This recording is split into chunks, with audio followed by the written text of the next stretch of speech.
কবি রবীন্দ্রনাথ ঠাকুরের আমি। আমারই চেতনার রঙে পান্না হলো সবুজ, চুনি উঠল রাঙা হয়ে। আমি চোখ মেললুম আকাশে, জ্বলে উঠল আলো পূবে পশ্চিমে। গোলাপের দিকে চেয়ে বললুম, সুন্দর সুন্দর হলো সে। তুমি বলবে এ যে তত্ত্ব কথা, এ কবির বাণী নয়। আমি বলবো এ সত্য, তাই এ কাব্য। এ আমার অহংকার, অহংকার সমস্ত মানুষের হয়ে। মানুষের অহংকার পটে বিশ্বকর্মার বিশ্বশিল্প। তত্ত্ব জ্ঞানী জপ করছেন নিঃশ্বাসে প্রশ্বাসে, না না না, না পান্না, না চুনি, না আলো, না গোলাপ, না আমি, না তুমি। ওদিকে অসীম যিনি, তিনি স্বয়ং করেছেন সাধনা মানুষের সীমানায়, তাকেই বলে আমি। সেই আমির গহনে আলো আধারের ঘটল সঙ্গম, দেখা দিল রূপ, জেগে উঠল রস।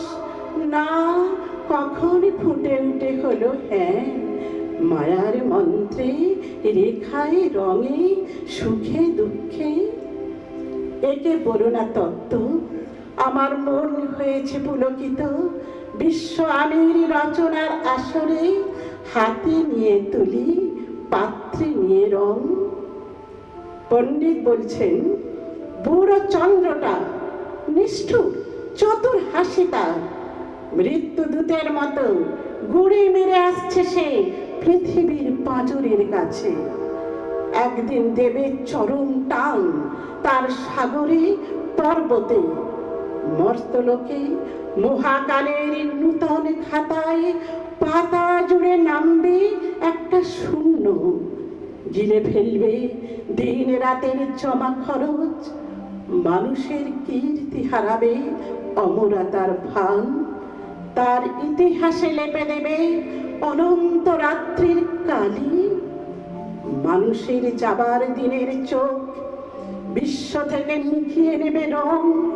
মানুষের যাবার দিনের মন ছানিয়ে নেবে রস। শক্তির কম্পনে চলবে আকাশে আকাশে, বাজবে না কোথাও সুর।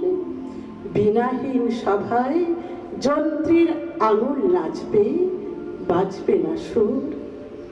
সেদিন কবিত্বহীন বিধাতা একা রবেন বসে নীলিমাহীন আকাশে, ব্যক্তিত্ব হারা অস্তিত্বের গণিত তত্ত্ব নিয়ে।